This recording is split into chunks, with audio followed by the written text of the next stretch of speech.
Hermanos, buenas noches. Nos encontramos reunidos una vez más para continuar con el estudio de la Palabra de Dios.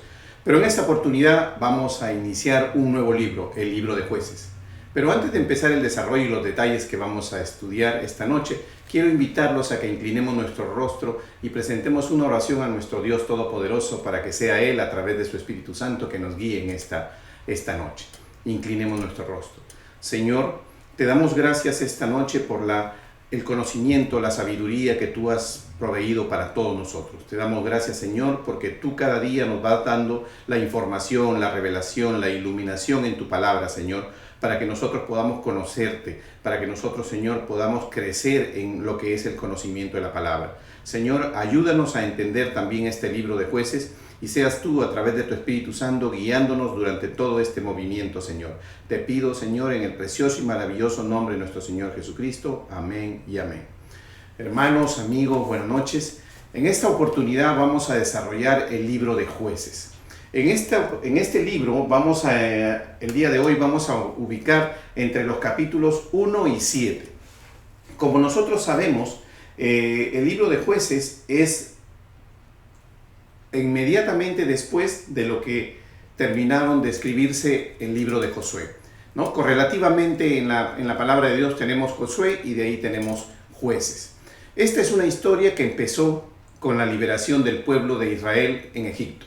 Y lo hemos visto a través de los libros, como en realidad todos los libros están figurados en un esquema geográfico. Por eso es muy importante siempre tener la geografía, porque inclusive nos va a ayudar a entender cuál fue el movimiento y cómo viene la secuencia de los libros, ¿no? En la geografía bíblica que nosotros vamos a ver, nos vamos a dar cuenta que no nos vamos a mover de esta área, de esta sección, y ahora nos encontramos examinando lo que es el antiguo Israel, ¿no? La tierra prometida, que se le va a ser entregada a las 12 tribus.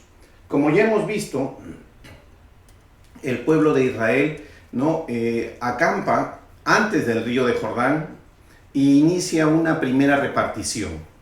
Y es la media tribu de Manasés la que recibe tierra, la tribu de Gad y la tribu de Rubén, antes de cruzar el Jordán.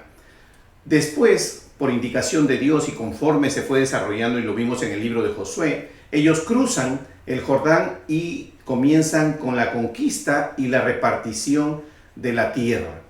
Pero aún cuando hemos visto que Josué inicia el cumplimiento de la palabra de Dios, nos vamos a dar cuenta que Josué no completa la conquista de toda la tierra prometida después del Jordán. Y llega sus años, como dice la palabra y lo vimos en el estudio anterior, llegan sus años y él se reúne con sus padres, ¿no? Él muere y entonces se sucede que el liderazgo que lo habíamos identificado de una manera especial entre Moisés y Josué, donde Dios hablaba directamente con ellos, porque así lo registra en la palabra, hablaba directamente con ellos, y ya no es sucedido en forma individual a una persona. Nos vamos a dar cuenta cuando entramos a este libro de Jueces que aún todavía vamos a hablar un poco repetitivamente, porque estamos poniéndonos en contexto de qué es lo que sigue sucediendo. Sabemos que el libro de Josué termina con la muerte de Josué, pero sabemos que el libro de Jueces, que se inicia después de la muerte de Josué, que aún en el libro de Jueces se relata nuevamente la muerte de Josué, ese libro lo que en realidad hace es continuar la historia.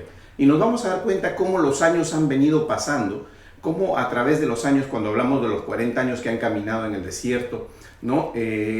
Con Moisés, y de ahí hablamos de los 28 años que está registrándose Josué en el liderazgo, nos vamos a dar cuenta que durante todo este tiempo, cómo la historia de este libro viene de manera secuencial, escrita de manera tan clara y tan precisa. Pese a la separación de tiempo y la cantidad de sucesos que hemos relatado, nos vamos a dar cuenta que efectivamente, ¿no? O sea, y aquí es que nosotros empezamos a ver cómo el Espíritu Santo ha guiado a estos hombres a través de la historia, no solamente para marcar la historia de cómo caminaron, sino que para escribirla en forma secuencial, de tal manera que nos vamos a dar cuenta que, habiendo leído los capítulos entre Génesis y ahora Jueces, hemos recogido la historia del hombre y específicamente en los últimos libros la historia del pueblo de Israel, el pueblo escogido por Dios. Ahora vamos a empezar este libro de Jueces y nos vamos a ir dando cuenta detalladamente cómo es que el Señor va cambiando la manera de liderar a este pueblo. Inicialmente, y nos vamos a dar cuenta que Jueces, este libro de Jueces significa realmente lo que dice su título. Se nombran jueces que van a estar a cargo de la administración de los problemas del pueblo de Israel. Y para esto les voy a mostrar esta figura. Estos son todos los jueces que el libro de Jueces, los que tenemos al lado izquierdo del 1 al 13, todos los jueces que se nombra en lo que vendría a ser el libro de Jueces, ¿no? Todos estos jueces que Dios llamó y usó, ¿para qué? Para que el pueblo de Israel pueda seguir conquistando la tierra y seguir bajo la dirección de Dios, que era lo más importante. Sin embargo, nos vamos a dar cuenta que aun cuando el libro de Jueces se ha terminado, tenemos en el siguiente libro, que es el primer libro del profeta Samuel, nos vamos a dar cuenta que también se habla de Elí como juez, el sacerdote Elí, que hace funcionalmente como juez, el profeta Samuel, que hace también funcionalmente como juez, y los últimos dos jueces que se habría ejercido en función serían los hijos del profeta Samuel, como es Joel y Abías. Con ellos dos, con estos dos hijos del profeta Samuel, se cierra este ciclo. Se cierra este ciclo de jueces, ¿no? Entonces hemos visto que hemos tenido un total de 17 jueces. Por el momento, como estamos en el libro de Jueces, vamos a tocar solo los primeros 13. Cuando entremos al libro de Samuel, obviamente como es secuencial, nos vamos a dar cuenta que aún todavía los jueces continuaron y todavía cumplieron una función conforme vayamos al detalle de la historia. Ahora los quiero invitar a que pasemos a Jueces capítulo 1, versículo 1, para que nosotros podamos iniciar realmente el detalle de este estudio. Yo aquí he colocado en forma no correlativa todos los versículos, porque he sacado los más importantes para poder resumir la historia y no ser repetitivo en lo que es el conocimiento de estos tiempos. En Jueces capítulo 1, del versículo 1 al 15, nosotros vamos a leer que Judá y Simón capturan a Adoni-Beset. ¿Y qué es lo que significa esto? Significa que después de que ellos cruzaron el Jordán, ¿no? Y aún ya Josué empieza la conquista, nos vamos a dar cuenta cómo realmente ellos empiezan a recuperar. Y sobre todo Judá, porque Judá es el que interviene en lo que es el monte de Hebrón para tomar posesión de lo que vendría a ser Jerusalén. Y sabemos que es una de las tierras más importantes y de que vamos a hablar mucho en este detalle bíblico. Aconteció, dice versículo 1, aconteció después de la muerte de Josué que los hijos de Israel consultaron a Jehová diciendo: ¿quién de nosotros subirá primero a pelear contra los cananeos? Observen que ya no hay un líder. Aquí se quiebra la identificación individual de un líder y aquí hablamos ya de que ellos hacen la consulta en forma plural. O sea, los hijos de Israel consultaron a Jehová. ¿Qué significa esto? Significa que los jefes de cada tribu, ¿no?, ya sea reunidos o en forma individual, ¿no?, hicieron una petición, una consulta a Jehová. No nos especifica la Biblia cómo sucede ahora esta comunicación en el principio. Nos vamos a dar cuenta después, pero vamos a ver, nos damos cuenta aquí que hacen una consulta, pero no nos especifica cómo, ni tampoco nos especifica si Dios habló directamente con cada uno de los jefes de las tribus de Israel. Sin embargo, sí nos pone en conocimiento de que Dios indica quién subirá primero a pelear. Y dice en el versículo 2, y Jehová respondió: Judá subirá. He aquí yo he entregado la tierra en sus manos. Y hallaron a Adoni-Beset en Beset, y pelearon contra él, y derrotaron al cananeo y al fereceo. Versículo 7. Entonces dijo Adoni-Beset: 70 reyes cortados los pulgares de sus manos y de sus pies, recogían las migajas debajo de mi mesa, como yo hice, así me ha pagado Dios, y le llevaron a Jerusalén, donde murió. ¿Qué es lo que sucede? Este rey Adoni-Beset tenía por costumbre cortarle los pulgares a los reyes de los pueblos conquistados. ¿no? Y los ponía en forma de servidumbre, dice, ¿no? A que estén bajo su mesa, bajo su control, ¿no? Los humillaba. Y eso es lo que le sucede a él. Al final de la historia, cuando ya Judá y Simeón suben en batalla contra este pueblo, lo conquistan y realmente le aplican la misma regla que él había aplicado a los que él derrotó, le aplican a él, y ya él después muere en Jerusalén. Nos vamos al versículo 8, dice: Judá conquista Jerusalén y Hebrón. Y combatieron los hijos de Judá a Jerusalén y lo tomaron y pasaron a sus habitantes a filo de espada y pusieron fuego a la ciudad. Y marchó Judá contra el cananeo que habitaba en Hebrón, el cual se llamaba antes Kiriat Arba, e hirieron a Sesai, a Jimán y a Talmai. Ya aquí comienza a nombrar los reyes de cada pueblo que ellos conquistan, ¿no? Y nos damos cuenta aquí cómo en la primera parte de estos primeros versículos nos vamos a dar cuenta cómo realmente la historia que habíamos estado viendo en Josué en realidad es una continuación. Hasta ahí hemos hablado de una continuación. Ya cuando entramos en el versículo 11, dice: Otoniel conquista Debir y recibe a Axa. Y da una referencia bíblica con Josué, ¿no? Del capítulo 15, versículo 15 al 19. Dice: y de ahí fue a los que habitaban a Debir, que antes se llamaba Kiriat Sefer, y dijo Caleb: el que atacare Kiriat Sefer y la tomare, yo le daré a mi hija Absa por mujer. Y tomó Otoniel, hijo de Cenaz, hermano menor de Caleb, y él le dio su hija Absa por mujer. Y nos vamos dando cuenta cómo realmente la historia continúa. Versículo 16 al 29, empezamos con el 17, donde dice: extensión de las conquistas de Judá y Benjamín. Y dice: y fue Judá con su hermano Simeón y derrotaron al cananeo que habitaba en Cefat, y lo asolaron y le pusieron por nombre a la ciudad Orma. Y nosotros vamos a dar cuenta que todos estos nombres ya después se quedan y son nombres que van figurando y que nos vamos a dar cuenta cuando ya nuestro Señor Jesucristo camina sobre Jerusalén, sobre lo que es el área de Israel, y nos vamos a dar cuenta cómo estos nombres ya se quedan en las ciudades. Y dieron Hebrón a Caleb, como Moisés había dicho, y él arrojó allí a los 3 hijos de Anat, mas el jebuseo que habitaba en Jerusalén no lo arrojaron. Los hijos de Benjamín, y el jebuseo habitó con los hijos de Benjamín en Jerusalén hasta hoy.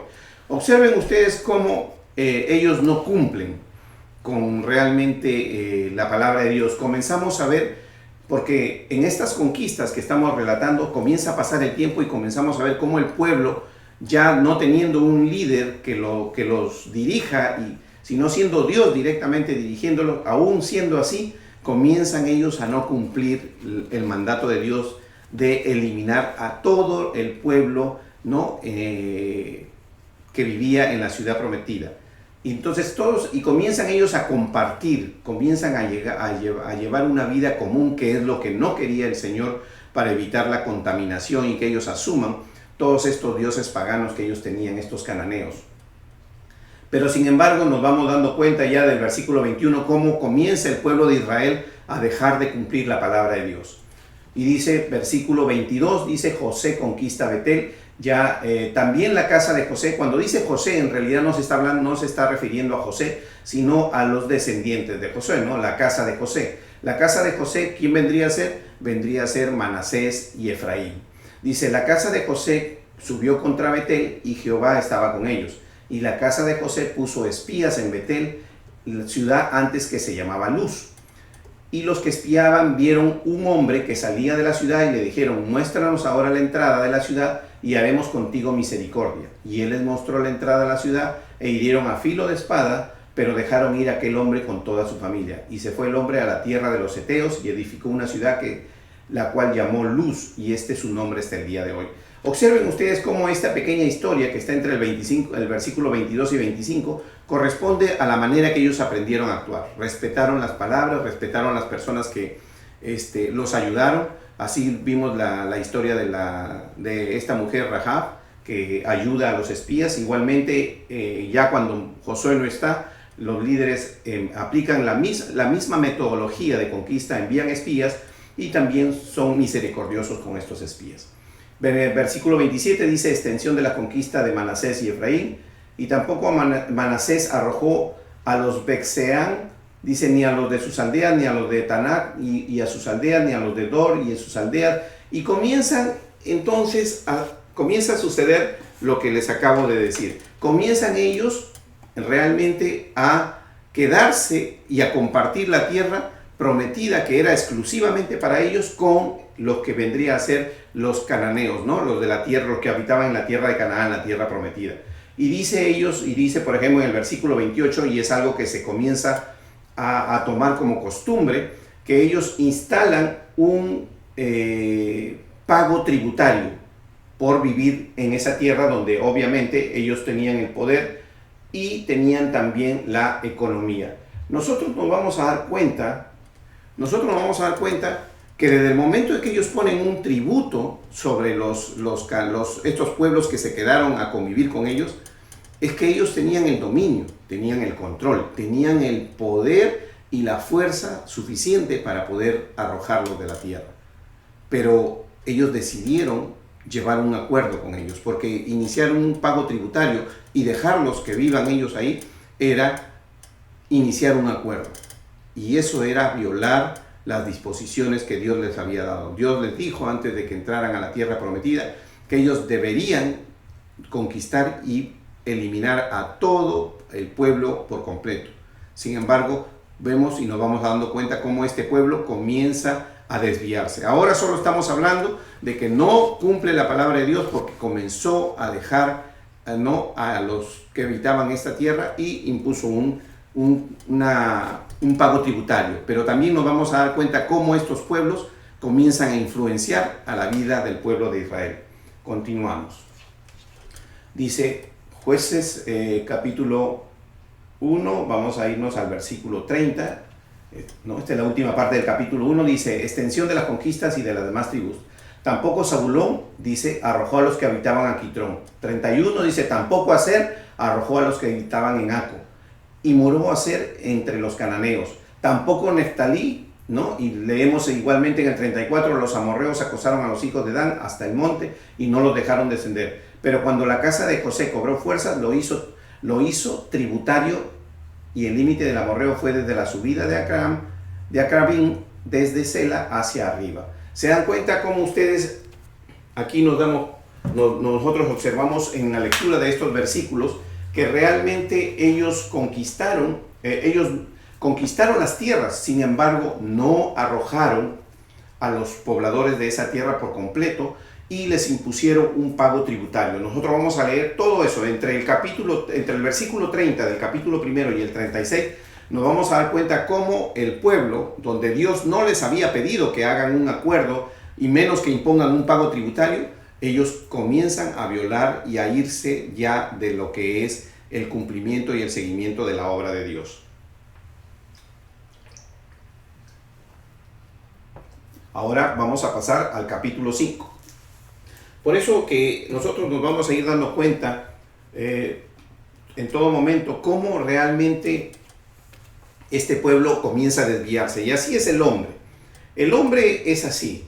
Nosotros pensamos que no lo hacemos, que no estamos llegando a la comisión total del pecado. Pero empezamos con algo tan simple como que ellos dijeron, vamos a obtener mejor un beneficio, porque recoger un tributo era obtener una economía, era mejorar la vida de la tribu que había conquistado esa zona, esa área, porque tenía un dinero que estaba entrando. Pero ese no era el mandato de Dios. No era el mandato de Dios que ellos mejoraran o prosperaran teniendo un tributo de algo ajeno, de algo que Dios había dispuesto, no reciban, no acuerden. Sin embargo, como todo lo que el hombre hace, cuando comienza a desviarse de la palabra de Dios, a veces sin darse cuenta, va a incurrir después en irse cada día. El enemigo te va a ir empujando lentamente hacia adentro. ¿Hacia dónde? Hacia el sentido contrario donde Dios te dijo que hicieras o que debías hacer. Y por eso nos vamos a dar cuenta. Ahora vámonos al capítulo 2. Dice, el ángel de Jehová subió a Gilgal, dice, en Boaquín, y os saqué, dice, de Egipto. Y se van a dar cuenta aquí cómo realmente en este capítulo 2 vemos que Dios, dice, el ángel de Jehová sube a Gilgal, dice, a Boquín. y dijo: yo os saqué de Egipto y os introduje en la tierra de la cual he jurado a vosotros. ¿Y qué sucede? Acá lo que Dios les está llamando la atención. ¿Por qué? Porque ya los vio que están invalidando el pacto de Dios, como dice aquí: no invalidaré jamás mi pacto con vosotros, con tal que vosotros no hagáis pacto con los moradores de esta tierra, porque Dios ya sabía que ellos estaban haciendo eso. Por tanto, y como Él dice, ¿no?, que ustedes habéis hecho pacto, ¿no?, o sea, haber impuesto un tributo y haber dejado vivir a estos pueblos, es haber hecho un acuerdo con ellos. Dice Dios: yo tampoco te respaldaré, yo tampoco te ayudaré a echarlo. Muy por el contrario, los pactos que estás haciendo serán tropezaderos, serán materia de tu caída. O sea, donde has pecado, volverás a pecar y aún más. ¿Por qué? Porque ya Dios no caminará contigo, porque eres desobediente a la indicación expresa y literaria de Dios. Dice en el versículo 4: cuando el ángel de Jehová habló estas palabras, todos los hijos de Israel, el pueblo, alzó la voz y lloró, y llamaron el nombre de aquel lugar Boquim, y ofrecieron allí sacrificio. Lloraron, dice el pueblo de Israel. Pero ustedes se van a dar cuenta de que el pueblo lloró. Y nosotros vemos mucho esto, ¿no? A veces vemos que vamos a la iglesia y el Señor nos confronta en nuestro corazón y vemos a las personas llorar y arrepentirse, supuestamente, ¿no? Porque eso es lo que le sucede a este pueblo. Dice que el pueblo lloró, pero no rectificó, no volteó, cortó el tributo, fue y conquistó la tierra. No hizo eso. El pueblo lloró, puso sacrificio, pero continuó en su labor. Y eso es lo que tiene el hombre. Y lo tenemos hasta el día de hoy, porque es una actitud del hombre que el enemigo ha podido llegar y manejar. El hombre tiene que sujetarse a la palabra de Dios. Y a veces no es fácil, pero hay que hacerlo. Hay que seguir las indicaciones, porque somos muy fácil de ir y cuando Dios nos confronta, de llorar, de arrepentirnos, pero cuando Dios se voltea y nos deja para ver qué hacemos, inmediatamente hacemos lo malo. Y eso es lo que comienza. El pueblo de Dios empieza a hacer lo malo ante los ojos de Jehová. Y nos damos cuenta aquí cómo aún habiendo llorado y habiendo presentado sacrificios, vamos a seguir leyendo y nos vamos a dar cuenta que eso no cambia la posición de ellos. Porque dice que el que se arrepiente regresa del pecado, ya no va más al pecado. Si hay algo que mantiene en contra de las cosas de Dios, tiene que corregirlo, tiene que resarcirlo, tiene que dejarlo. ¿Para qué? Para poder estar verdaderamente en los caminos de Dios. Seguimos. Dice, después dice, en el versículo 6, tiene el título La muerte de Josué. Ya no voy a leer esto porque realmente ya lo hemos visto. José muere a los 110 años de edad, ¿no? Y es solo una repetición. Vamos al siguiente cuadro y dice, versículo 11, dice: apostasía de Israel y la obra de los jueces. Después de que los hijos de Israel hicieron lo malo ante los ojos de Jehová y sirvieron a los Baales, o sea, ya aquí nos extiende la palabra de Dios y nos dice, no solamente los tributaron, sino que se comenzaron a adicionar con los dioses, ¿no?, paganos de estos pueblos que vivieron ahí. Y dejaron a Jehová, el Dios de sus padres. Y dice la palabra, y provocaron la ira a Jehová. Versículo 14 dice, y se encendió contra Israel el furor de Jehová, ¿no? Y aquí después pasamos al 15 y dice, por donde quiera que salían, la mano de Jehová estaba contra ellos para mal, como Jehová había dicho y como Jehová se lo había jurado, y tuvieron gran aflicción. Este es el contexto en el cual se nombra jueces. Observen cómo nosotros hemos ido detallando que el pueblo de Israel en José inicia la conquista y Josué lo dirige y no deja que el pueblo se desvíe. Cuando José muere, entonces estos líderes de tribus son guiados por Jehová también, como vemos aquí. No se especifica la manera directa en que Dios habla con ellos, pero les hace la comunicación. Sin embargo, ellos no siguen la palabra de Dios, dejan al pueblo cananeo vivo, hacen pacto con ellos, ponen un tributo sobre ellos y ahora el siguiente paso, como cuando comenzamos a caer, caemos más. Dice, porque no tomamos, pese a que Dios les dice, les llama la atención y les hace referencia, los confronta, lloran, hacen sacrificios, pero ¿qué hacen? En lugar de retroceder y conquistar estos pueblos, muy por el contrario, se unen a estos pueblos y comienzan a dejar de adorar al Dios de Israel y comienzan a adorar los dioses Baales. Entonces nos vamos a dar cuenta cómo realmente el Señor es por eso que realmente levanta, y aquí es donde viene ya, Jehová levanta jueces. Aquí realmente, en este capítulo 2, nos vamos a dar cuenta que a raíz de todas estas circunstancias, Dios vuelve a escoger un líder. No, estos jueces no tienen la característica del liderazgo de Moisés, ni la característica del liderazgo de José. Estos jueces, Josué y Moisés, no tienen, fueron líderes especiales, únicos, que se identifican por la manera en que Dios los guió y la manera en que ellos se comportaron ante el pueblo y ante Dios. Sin embargo, ahora el trato de Dios con estos jueces no va sobre un liderazgo único, sino va sobre un liderazgo de administración. Hablamos que de Moisés fue un guía, básicamente, ¿no? Sabemos que también libró batallas y todo, pero su función principal, su identificación como líder, fue un líder de guianza, porque fue el que sacó al pueblo y lo guió a través de la tierra prometida durante los primeros 40 años. Josué fue un líder de conquista, fue un líder de pelea, de batalla, porque esa fue la orden, esa fue la función, la misión que Dios le encomendó, y se convirtió en un líder de conquista. Ambos fueron administradores, ambos fueron controladores y ejercieron su liderazgo solucionando los problemas del pueblo. Pero estas fueron las características de estos dos líderes. Cuando hablamos de jueces, ya no hablamos de liderazgo militar, ya no hablamos de liderazgo de conducción, de dirección del pueblo de Israel. Porque cada tribu tenía sus líderes, sus príncipes, y cada tribu dirigía a su pueblo. Pero tenemos un juez que hace la funcionalidad de administrador. Nosotros nos vamos a dar cuenta que en este momento el juez hace la función de administrador. Y cuando él nombra a estos jueces, tienen a su vez una función adicional a la de juez. Y nos vamos a dar cuenta que son sacerdotes, son profetas, ¿no?, de Dios.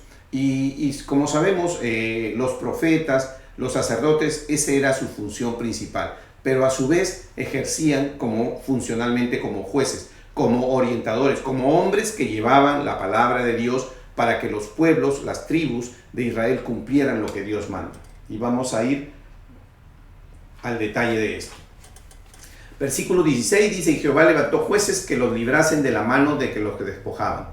Pero tampoco oyeron a sus jueces, sino que fueron tras dioses ajenos a los cuales adoraron. O sea que aún poniendo jueces Dios, tampoco el pueblo quiso oír, dice. Y cuando Jehová les levantaba jueces, Jehová estaba con el juez y los libraba de la mano de los enemigos todo el tiempo que aquel juez, porque Jehová era movido a misericordia por sus gemidos a causa de los que los oprimían y afligían. La idea del juez es que el juez era funcional durante el tiempo que era necesario que ellos volvieran a tomar el camino de Dios, dice, ¿no? Mas acontecía que al morir el juez, ellos volvían atrás y se corrompían más que sus padres, siguiendo dioses ajenos para servirles e inclinándose delante de ellos, y no se apartaban de sus obras ni de su obstinado camino. Y la ira de Jehová se encendió contra Israel y dijo: por cuanto este pueblo traspasa mi pacto que ordené a sus padres, y no obedece mi voz, tampoco yo volveré más a arrojar delante de ellos ninguna de las naciones que dejó Josué cuando murió.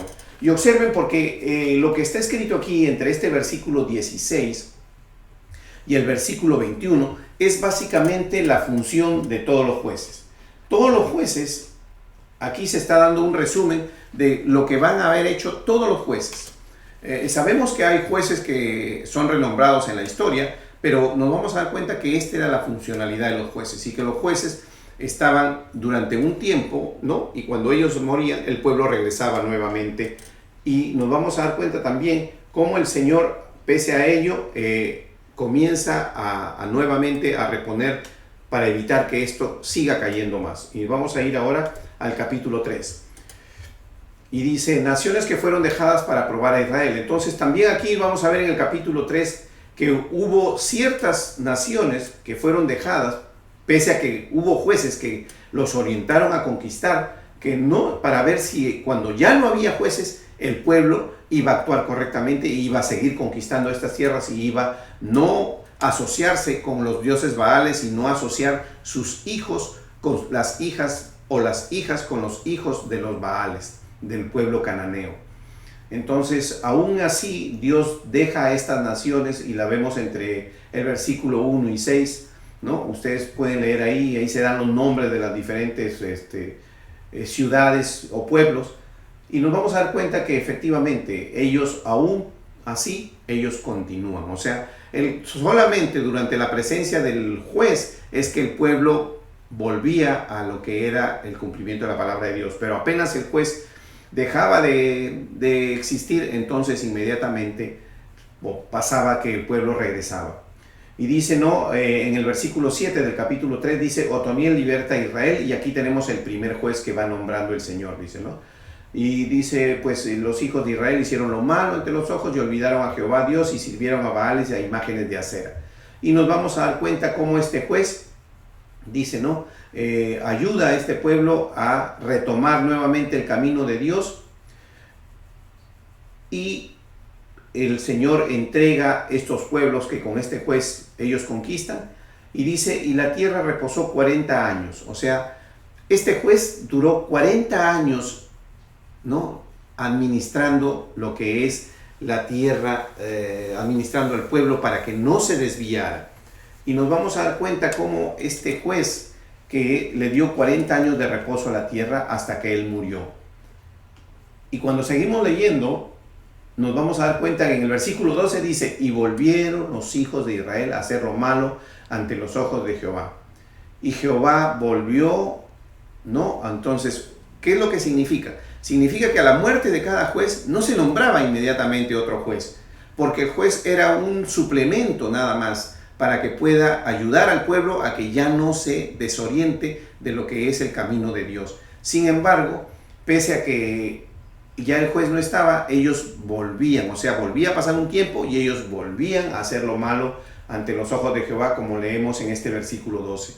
Y así nos vamos a dar cuenta que levanta nuevamente deja que los pueblos dominen y castiguen al pueblo de Israel, ¿no? Y después nuevamente levanta otro libertador, otro juez, ¿no? Dijo, y ustedes se van a dar cuenta que esto es lo que sucede, y nuevamente cuando el juez es levantado, el Señor, ¿no? Apoya al juez, camina con el juez para que ellos puedan volver nuevamente, y eso es lo que sucede. Sucede que ellos conquistan nuevamente la zona, desplazan a los cananeos, a todos estos pueblos paganos, y nuevamente dice, por ejemplo en el versículo 30 dice, y reposó la tierra 80 años. O sea, y aquí nos vamos dando cuenta cómo los años van pasando, ¿no? Primero vemos que pasan cierta cantidad de años, de ahí de 18 años más para lo que es la opresión al pueblo de Israel. Después de 18 años se levanta otro juez, ¿no? Y después de que este juez conquista la tierra, nuevamente 80 años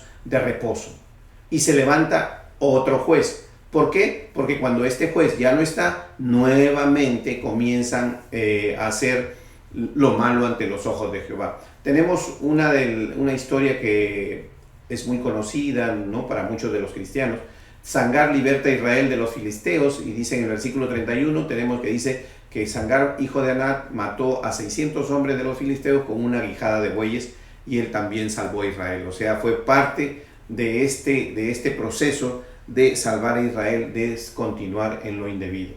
Pasamos al capítulo 4 y nos vamos a dar cuenta, dice aquí, Débora es nombrada como juez. Aquí es nombrada la primera mujer que es nombrada como juez, y trabaja en combinación con Barak para derrotar a Sísara.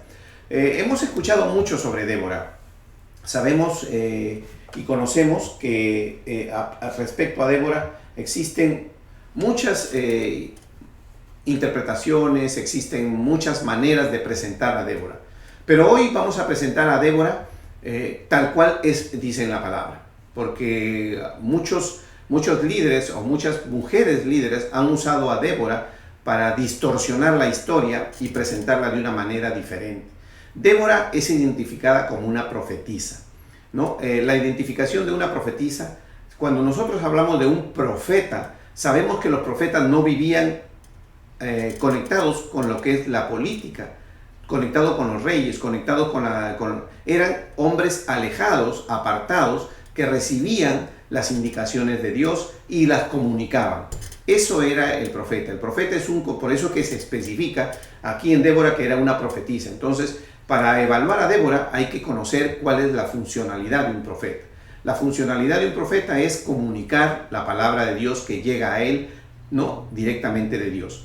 No está inmerso en lo que es el desarrollo político-económico del pueblo. Y ese es el caso de Débora. Débora aquí funcionalmente funciona como profetisa. Y vamos a ir leyendo y nos vamos a ir dando cuenta cómo realmente esto funciona. Jueces capítulo 4 dice: después de la muerte de Ahod, los hijos de Israel volvieron a hacer lo malo ante los ojos de Jehová. Y Jehová los vendió en mano de Jabín, rey de Canaán, el cual reinó en Hazor, y el capitán de su ejército se llamaba Sísara, el cual habitaba en Jaroset Goim. Entonces los hijos de Israel clamaron nuevamente a Jehová, porque él tenía 900 carros cerrados y había oprimido con crueldad a los hijos de Israel por 20 años. Observen ustedes cómo de versículo a versículo los años van pasando rápidamente. Entonces dice, versículo 4, gobernaba en aquel tiempo a Israel una mujer, Débora, profetisa, mujer de Lapidot, y acostumbraba sentarse bajo la palmera de Débora entre Rama y Betel, en el monte de Efraín, y los hijos de Israel subían a ella a juicio. ¿Qué significa esto? Que ella, ¿no?, estaba siempre sentada en el campo y recibía ahí a los hijos de Israel con sus problemas sociales, personales, con los problemas que combinaban lo que era la vida social para resolverlos, ¿no? Era una especie de árbitro. Funcionalmente, si hoy día queremos poner a Débora, identificarla con un nombre más conocido, Débora era un árbitro para la aplicación de las disposiciones de la ley de Dios. Esa era su función.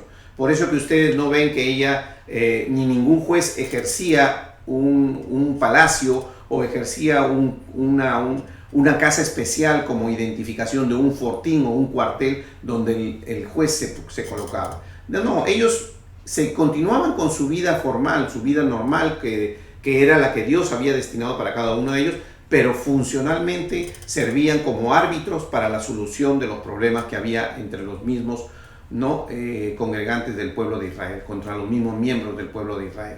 Entonces esa era su función. Por eso leemos aquí que ella toma asiento sobre un árbol y ahí recibía a todo el pueblo. Seguimos. Dice,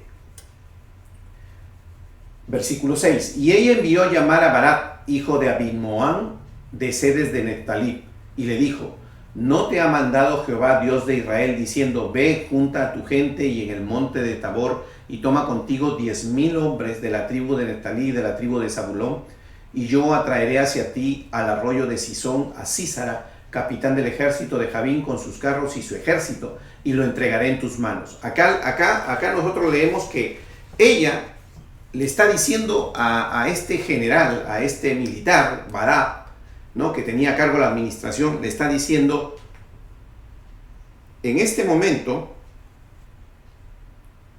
nos estamos dando cuenta de que realmente Débora está comunicándole la palabra de Dios, le está diciendo, ¿no te ha dicho Jehová? O sea, está haciendo la función de profetisa, le está recordando lo que Dios ya le había hablado primeramente a este general, a este militar, a este hombre que era el conductor del ejército, Barak.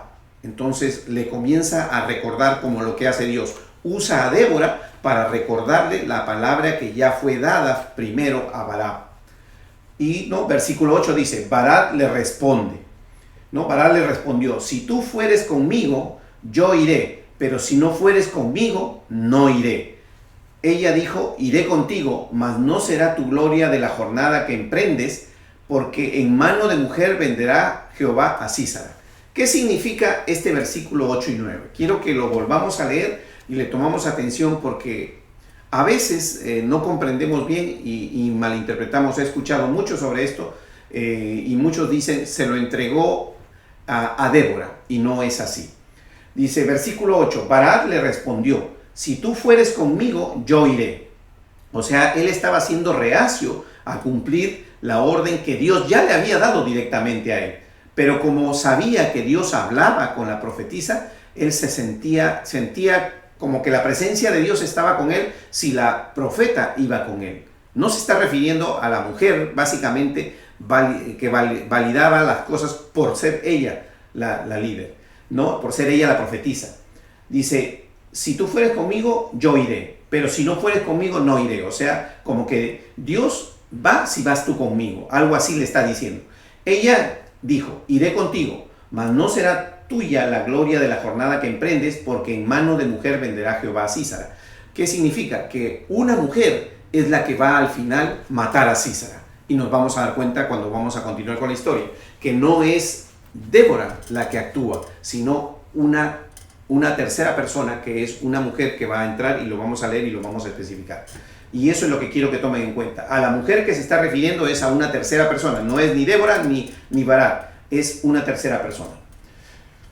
Dice, y levantándose Débora fue con Barak a Cedes, y juntó Barak a Zabulón, Neftalí, o sea, hizo Barak exactamente como Dios le había ordenado a él directamente. Débora no le ordenó nada a Barak, fue Dios quien le ordenó. Débora le recordó que no estaba cumpliendo la orden de Jehová, porque esa es la función del profeta. Dice, y Beber Ceneo, de los hijos de Jobab, suegro de Moisés, se había apartado de los eneos y había plantado sus tiendas en el valle de Samanaín, que está junto a Cedes. Continuamos. Dice, y acá yo le puse cumplimiento de la palabra de Dios con Sísara, ¿no? Este título ustedes no lo van a encontrar en su palabra, pero a partir de este versículo ustedes se van a dar cuenta de eso. Y reunió Sísara todos sus carros, ¿no? O sea, el enemigo, el capitán Sísara del pueblo de aquellos, dice 900 carros cerrados con todo el pueblo con que él estaba, desde Jaroset Goín hasta el arroyo de Sisón. Entonces Débora dijo a Barak, levántate, porque este es el día en que Jehová ha entregado a Sísara en tus manos. ¿A quién la entrega Jehová a Sísara? En las manos de Barak. ¿No ha salido Jehová delante de ti? Le dice. O sea, no está delante de ti Jehová. ¿No te ha dicho Jehová que lo conquistes? ¿Ya no te he recordado la palabra que Dios te dio a ti, Barak? Porque esa es la función de una profetisa. En ningún momento ella está peleando ni está siendo una guerrera con esto. Ella está cumpliendo la función de ser la mensajera de Dios, tal cual Dios la nombró profeta, y a su vez era la que administraba y solucionaba los problemas de sociedad, los problemas de vivir comunitariamente el pueblo de Israel. Dice, versículo 15, y Jehová quebrantó a Sísara y a todos sus carros y a todo su ejército al filo de espada delante de Barak. Y Sísara descendió del carro y huyó a pie. Versículo 16. Y dice la última parte, y todo el ejército de Sísara cayó a filo de espada hasta no quedar ninguno. O sea, todos murieron porque Barak, ¿no?, derrotó a ellos, porque Dios, Jehová, se lo entregó a Barak tal cual se lo había ofrecido primeramente, antes de hablar con Débora. Y Sísara huyó a pie a la tienda de Jael, mujer de Heber de Neseo. Aquí está la tercera persona a la cual en la historia que hemos leído anterior se refería a Débora. En mano de mujer será la victoria por haber ido yo. Eso es lo que Dios le dijo. Pese a que él derrotó el pueblo, pese a que todo el pueblo estuvo a filo de espada, el rey no fue derrotado directamente por Barak. Y dice la historia así, en versículo 17, seguimos leyendo. Y Sísara huyó a pie a la tienda de Jael, mujer de Heber Ceneo. Y sigue la historia, versículo 18 dice, y saliendo Jael a recibir a Sísara, le dijo, ven señor mío, ven a mí, no tengas temor. Y él vino a ella, a la tienda, y ella le cubrió con una manta. Y él le dijo, te ruego que me des de beber un poco de agua, pues tengo sed. Y ella abrió un odre de leche y le dio de beber y le volvió a cubrir. Y le dijo estate a la puerta de la tienda, y si alguien viniere y te preguntare diciendo, ¿hay aquí alguno?, tú responderás, no. ¿Qué es lo que significa? Sísara estaba escapando de una batalla, estaba cansado, propio de las guerras que en ese entonces no solamente significaba la batalla en sí, sino toda la caminata, toda la travesía que había que hacer para llegar al enfrentamiento. Él estaba cansado, ¿no? Versículo 21 dice, pero Jael, mujer de Heber, tomó una estaca de la tienda y poniendo un mazo en su mano, se le acercó calladamente y se le metió la estaca por las sienes y la enclavó en tierra, pues él estaba cargado de sueño y cansado, y así murió. ¿Qué significa este versículo 21? Significa que la palabra de Dios se cumplió cuando Débora le dijo a Sísara, en mano de mujer te entregaré.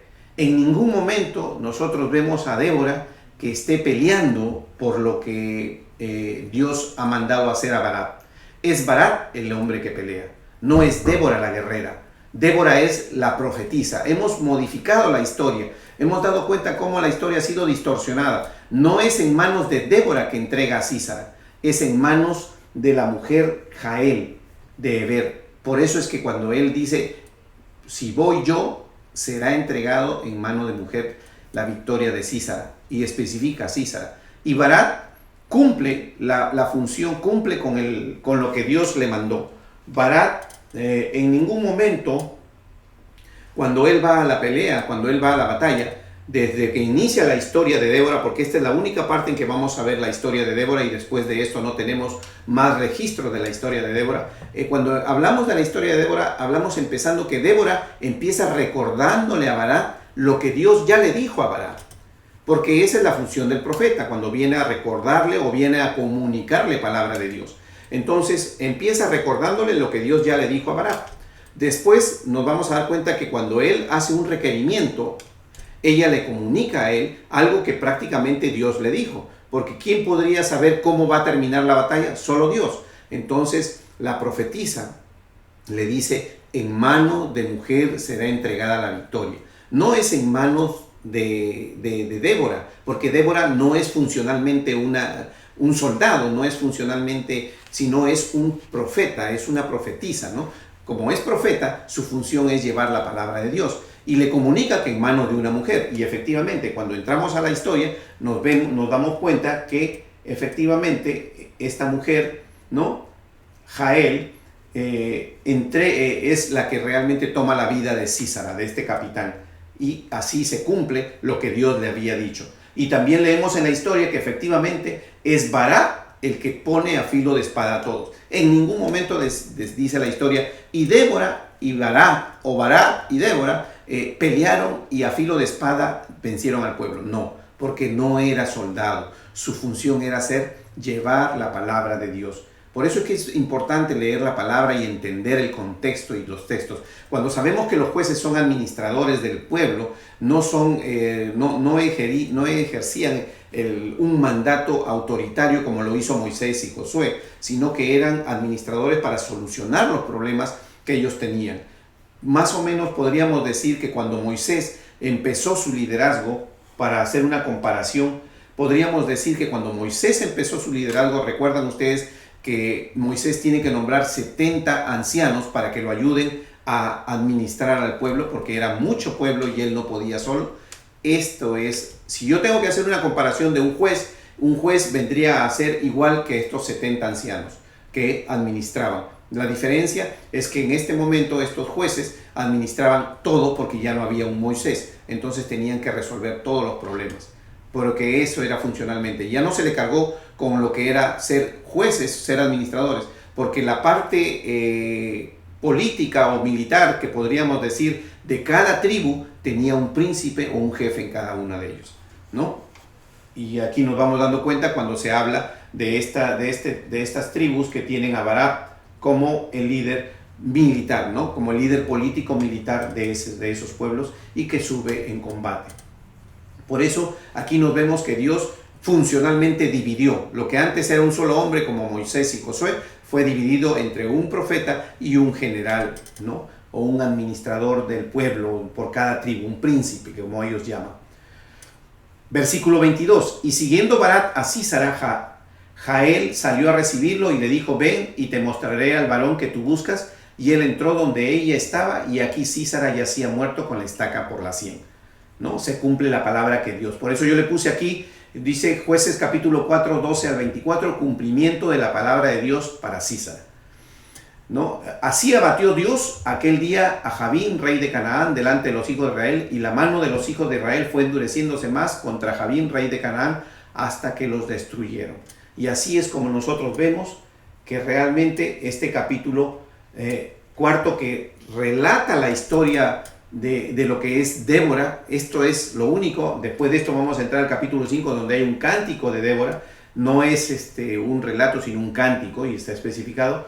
Es la funcionalidad de Débora. Débora no es una guerrera, quiero que se tome en cuenta, es una profetisa y lleva la palabra de Dios. Y claramente, cuando leemos detenidamente la historia de Débora, nos vamos a dar cuenta cómo en muchas oportunidades yo he podido escuchar cómo han distorsionado, cómo se usa la palabra de Débora para nosotros presentarla como una persona guerrera, una persona que pelea, y en realidad no fue su función de ella pelear. Su función de ella fue llevar la palabra de Dios, y así fue mismo lo hizo.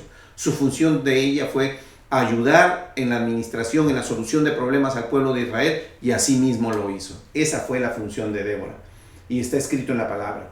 Capítulo 5, ahora nos vamos al capítulo 5. En el capítulo 5 es todo un largo, ¿no? Solamente yo he resaltado unos cuantos versículos para hacer ver sobre lo que es el cántico de Débora y de Barak. O sea, aquí ya vemos que ambos, de la alegría de haberse cumplido, de conquistado este pueblo, de haber muerto al capitán Sísara, ellos cantan, ambos cantan, dice, ¿no? Aquel día cantó Débora con Barak. O sea, este canto no es exclusivamente de Débora, sino los dos. ¿Por qué los dos? Porque fue quien lo instó a lo que Dios le había dicho. Y los dos estaban contentos, los dos eran de una u otra manera, uno era el profeta y el otro era el líder militar, el líder que conducía. Dice, aquel día cantó Débora con Barak, hijo de Abinoam, diciendo, por haberse puesto al frente de los caudillos en Israel, por haberse ofrecido voluntariamente el pueblo, cargó, dice, a Jehová. Entonces, ¿por qué? Porque el pueblo cumplió con lo que dijo. Dice, en los días de Sangar, hijo de Anat, en los días de Jael, quedaron abandonados los caminos, y los que andaban por sendas se apartaban por senderos torcidos. Dice, 7, las aldeas quedaron abandonadas en Israel, habían decaído hasta que yo, Débora, me levanté como madre de Israel. No está hablando de que se levantó como líder político militar, no es un líder político militar. Y esto es un cántico, observen. Despierta, despierta, Débora, despierta, despierta, entona cántico, levántate, Barak, y lleva tus cautivos, hijo de Abinoam. Observen ustedes, ¿a quién le dice despierta, despierta? Dice, despierta, Débora, despierta, entona cántico. A Débora le dice, entona cántico, no le está diciendo, levántate y pelea. ¿A quién le dice, levántate para que pelees? Le dice a Barak, levántate, Barak, y lleva tus cautivos, hijos de Abinoam.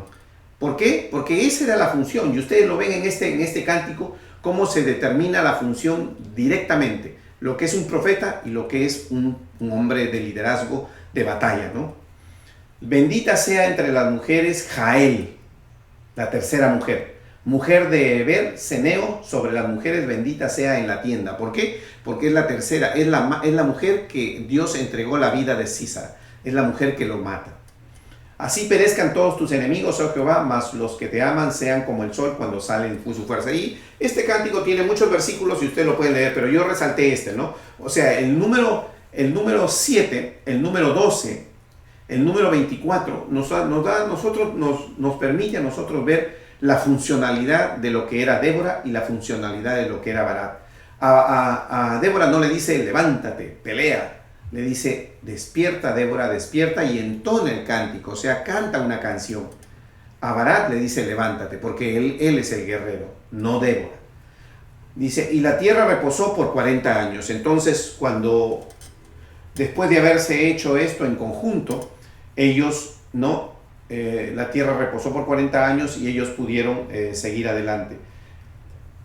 Como ustedes ven, esta es una historia interesante, ¿no? Es una historia muy conocida, van a ver ustedes, van a encontrar mucho sobre esto, y nos vamos a dar cuenta cómo realmente Dios usó a Débora como profeta para recordarle a Barak que debía cumplir con lo que Dios le había mandado. Y por eso que en el desarrollo de la historia vemos a Débora en todo momento cumpliendo con su función, la cual Dios la mandó. Y vemos a Barak cumpliendo su función, al cual Dios lo mandó, ¿no? Un guerrero y una profeta. Continuamos. Capítulo 6. Pues vamos ahora al capítulo 6 y dice el capítulo 6, el llamamiento de Gedeón. También sabemos que la historia de Gedeón es una historia muy conocida y que nosotros la vamos a darle un recorrido para que nosotros podamos entender cómo es que sucede. Sabemos que Dios, y siempre empezamos haciendo con el versículo 1, dice, y los hijos de Israel hicieron lo malo ante los ojos de Jehová. Es algo que lo vamos a encontrar durante todo el detalle de este libro de Jueces. ¿Por qué? Porque eso es lo que sucede. Entonces, Gedeón es un hombre que Dios levanta, ¿no?, para que vaya y pelee contra Madián. Y si usted lee el capítulo 6, nos vamos a dar cuenta cómo realmente el pueblo de Israel, cuando ya no está Débora, y sigue y vuelve a hacer lo malo, comienza nuevamente su declive, comienza nuevamente su aflicción, comienza nuevamente su sufrimiento, porque los pueblos, ¿no?, estos pueblos paganos comienzan a oprimir. Y en el versículo 6 del capítulo 6, leemos, dice, de este modo empobrecía Israel en gran manera por causa de Madián, los hijos de Israel clamaron a Jehová. O sea, nuevamente después, dice, ¿no?, de haber pasado 40 años que fue Débora como juez, vemos nuevamente que Jehová entregó en mano de Madián por 7 años. 7 años después de esto volvió este pueblo a oprimir al pueblo de Israel y ellos volvieron a clamar. Y nuevamente, ¿no?, después de que todo este clamor y Dios escucha, Dios escoge nuevamente un hombre para que sirva como profeta, como juez. Y dice, y cuando los hijos, versículo 7, y observen ustedes, y cuando los hijos de Israel clamaron a Jehová a causa de los madianitas, Jehová envió a los hijos de Israel un varón profeta, el cual les dijo, así ha dicho Jehová, Dios de Israel, yo os hice salir de Egipto, os saqué de la servidumbre, os libré de la mano de los egipcios y de la mano de todos los que los afligieron, a los cuales eché delante de vosotros y os di su tierra. Y os dije, yo soy Jehová vuestro Dios, no temáis los dioses de los amorreos en cuya tierra habitáis, pero no habéis obedecido mi voz. Y nuevamente el Señor, ¿no?, les envía un profeta. Y en este caso vino el ángel de Jehová, como dice el versículo 11, y escoge a Gedeón, ¿no? Ustedes leen ahí la historia de quién es el hijo de Gedeón. Gedeón es hijo de quién, dice, ¿no? Y en el versículo 12 dice, y el ángel de Jehová se le apareció y le dijo, Jehová está contigo, varón esforzado y valiente. ¿Recuerdan esas palabras? Esforzado y valiente. Ese es el lema con el cual todo hombre de conquista, todo hombre que va al frente con las cosas de Dios tiene que siempre ser. ¿Por qué? Porque siempre hay, ¿no?, oposición, siempre hay, el enemigo trata de combatirlo aún. Dice, y Gedeón le respondió, oh Señor mío, si Jehová está con nosotros, ¿por qué nos ha sobrevenido todo esto? Entonces él muestra sus dudas como cualquier hombre, ¿no? Y entonces Dios le dice a él, ¿no?, y le recuerda todo lo que él hizo, haberlo sacado todo de Egipto, ¿no? Y le dice que le va a entregar a los madianitas. Si ustedes leen esta parte de la historia, él les va a entregar a los madianitas y dice, y lo va a enviar a él, ¿no? Y le dice, y para que, les voy a parafrasear la historia para no hacerla tan larga, y dice, y para que no parezca que tú realmente el pueblo se está ganando la victoria por mérito propio, le comienza a reducir, ¿no?, la cantidad de gente que debe ir a pelear. Y por último, al final, prácticamente no hay una pelea, lo que hay solamente es un desplazamiento de Dios a manera, y se vuelve, y él sigue exactamente lo que Dios le dice, ¿no? Como profeta en este caso, miren ustedes la diferencia que hay entre Débora y Gedeón. Gedeón es un profeta, sin embargo, nosotros nos vamos a dar cuenta que dice en el versículo 21, y extendiendo el ángel de Jehová el báculo que tenía en su mano, tocó con la punta la carne y los panes sin levadura, y subió fuego de la peña, el cual consumió la carne y los panes sin levadura. y el ángel de Jehová desapareció de su vista. Este era con Gedeón. Viendo entonces Gedeón que era el ángel de Jehová, dijo: ah, Señor Jehová, que he visto el ángel de Jehová cara a cara. Pero Jehová le hizo: paz a ti, no tengas temor, no morirás. Y edificó allí Gedeón altar a Jehová y llamó, ¿no? Y 25 dice: aconteció que la misma noche le dijo Jehová: toma un toro, hato de tu padre, el segundo toro de 7 años, y derriba el altar de Baal que tu padre tiene, y corta también la imagen de acera que está junto a él. ¿Qué sucedía? El Señor escogió a Gedeón, y sin embargo Gedeón, su padre, era idólatra. Y Dios le dice que corrija ese problema primero en su casa. Recuerden ustedes cómo es primero. Primero corrige en tu casa para que puedas salir a pelear con el enemigo. Y eso es lo que él hace. Después la historia continúa y se ve que él hace exactamente lo que Dios le dice que haga, ¿no? Y obviamente eso ocasiona la molestia de su padre y todo. Y dice, ¿no? En el versículo 28 dice: por la mañana, cuando los de la ciudad se levantaron, aquí el altar de Baal estaba derribado, ¿no? Y el versículo 29 dice: y se dijeron unos a otros: ¿quién ha hecho esto? Buscando e inquiriendo le dijeron: Gedeón, hijo de Joás, lo ha hecho. Entonces los hombres de la ciudad dijeron a Joás, ¿no? O sea, se van en contra de Gedeón por haber hecho esto, que siguió la palabra de Dios. Dijo: saca a tu hijo para que muera, porque ha derribado el altar. Porque todo el pueblo estaba ya siguiendo lo que no debe, ¿no? Teniendo los dioses ajenos. Y Joás, dice el versículo 31, Joás respondió a todos los que estaban junto a él: ¿contenderéis vosotros por Baal? ¿Defenderéis su causa? Cualquiera que contienda por él, que muera esta mañana. Si es un Dios, contienda por sí mismo con el que derribó el altar. Entonces él los confronta de que no deben de pelear por el Dios, que si ese es Dios, realmente que pelee Baal. Y aquel día Gedeón fue llamado Jeroboal. Aquí le cambian el nombre a Gedeón y se llama Jerobaal. Esto es contienda a Baal contra él por cuanto derribó su altar. Pero todos los madianitas y amalecitas y los del oriente se juntaron a una, pasando y acamparon en el valle de Jezreel. Entonces el espíritu de Jehová vino sobre Gedeón, y cuando éste tocó el cuerno, los abieseritas reunieron con él, y envió mensajeros por todo Manasés, y ellos también se juntaron con él. Asimismo envió mensajeros a Aser, Zabulón y a Neftalí, en cuales él forma un ejército. Y Gedeón dijo a Dios: si ha de salvar a Israel por mi mano, como has dicho, he aquí, yo pondré un vellón de lana en la era, y si el rocío. Y él Gedeón comienza, pese a que había visto a Jehová, siempre comienza a pedirle a Dios que le muestre que realmente, y comienza a ponerle, no, como decirlo así, comienza a pedirle una señal.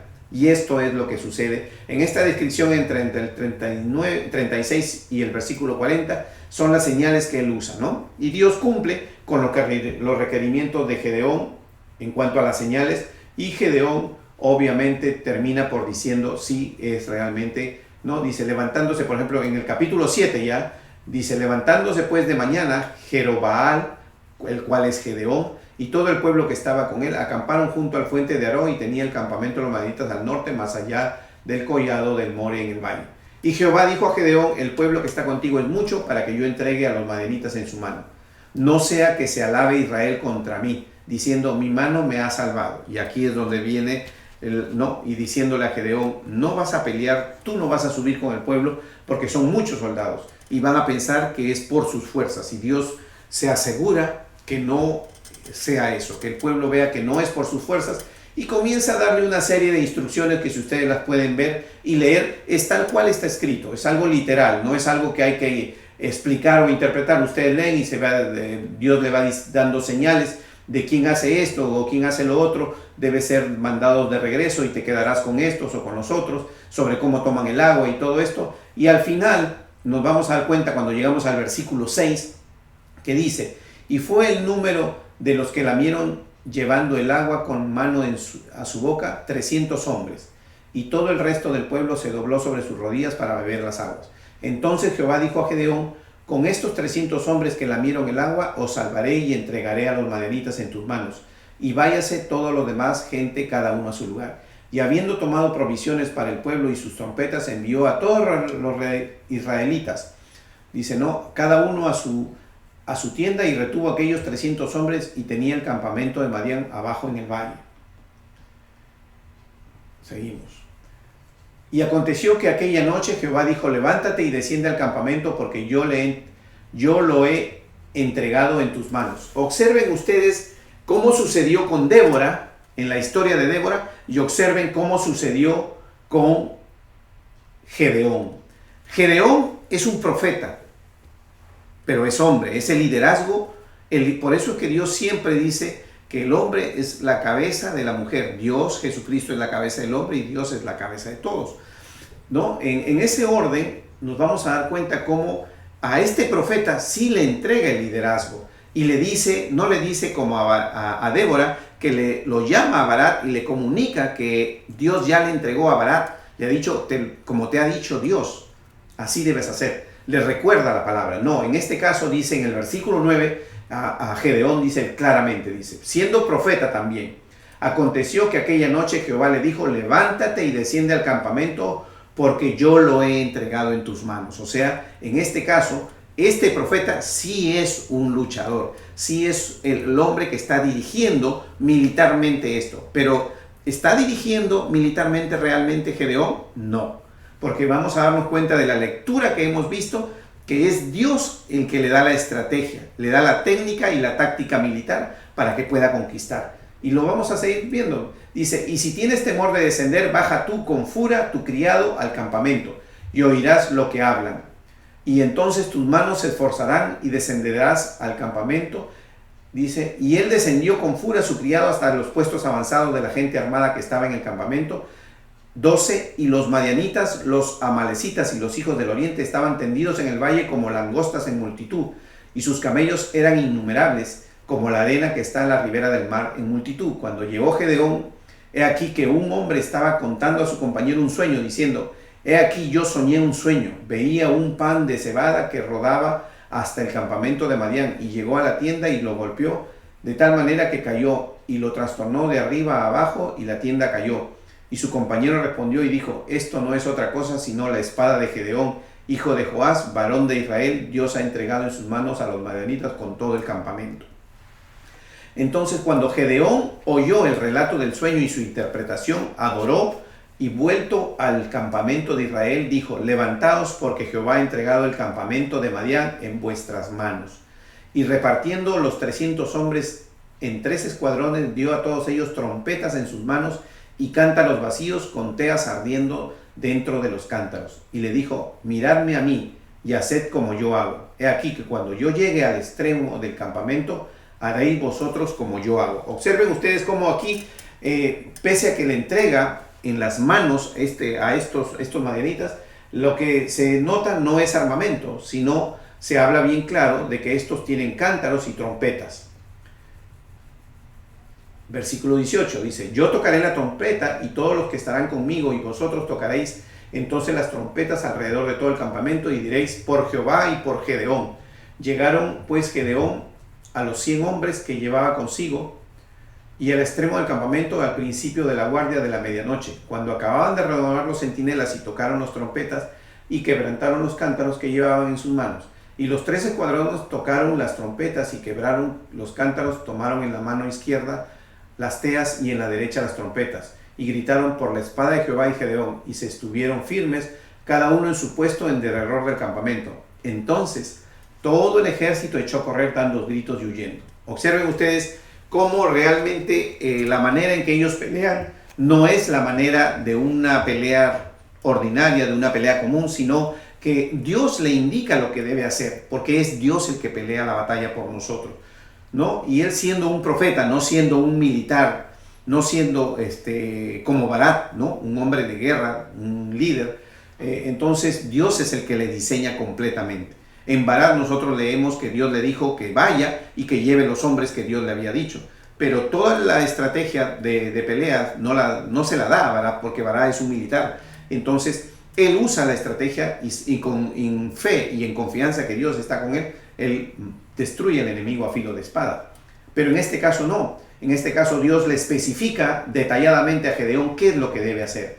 Y nos damos cuenta cómo sin haber peleado, sin haber enfrentado, ya el ejército de los madianitas comienza a huir, porque Dios lo había entregado en sus manos de él.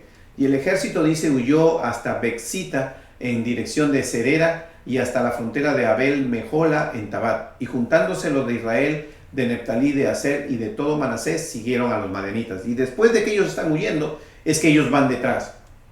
Gedeón también envió mensajeros por todo el monte de Efraín diciendo: descended al encuentro de los madianitas y tomad los vados de Betera y del Jordán antes que ellos lleguen. Y juntos todos los hombres de Efraín tomaron los vados de Betera y del Jordán, y tomaron a 2 príncipes de los madianitas, Oreb y Seb, y mataron a Oreb, a la peña de Oreb, y Seb, y lo mataron en el lagar de Seb. Y después que siguieron los madianitas, trajeron las cabezas de Oreb, Seb y Gedeón al otro lado del Jordán. ¿Qué significa esto? Significa que Dios lo entrega en manos de Gedeón. Eso es lo que hemos observado. En este capítulo 7 observamos que realmente Dios le entrega en las manos de Gedeón, pero obviamente Dios no había preparado a Gedeón de manera militar. Gedeón no tiene una trayectoria militar.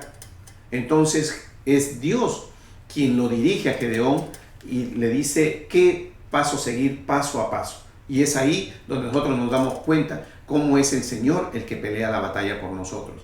Porque al igual que a Barak no le había dicho los pasos que seguir, sí le había asegurado que la victoria iba a suceder.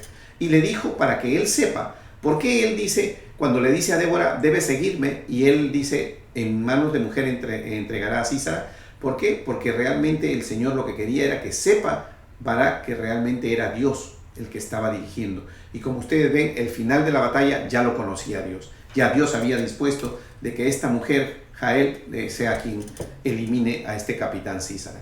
Y también nos damos cuenta acá como este profeta Gedeón, ¿no?, cumple con el mandato de Dios, pero aún así nos vamos a dar cuenta en esta característica de este profeta, es que todo el tiempo estuvo pidiendo una señal para que Dios, y aún así Dios le concedió las señales para que él esté cada momento más seguro y infunda su fe.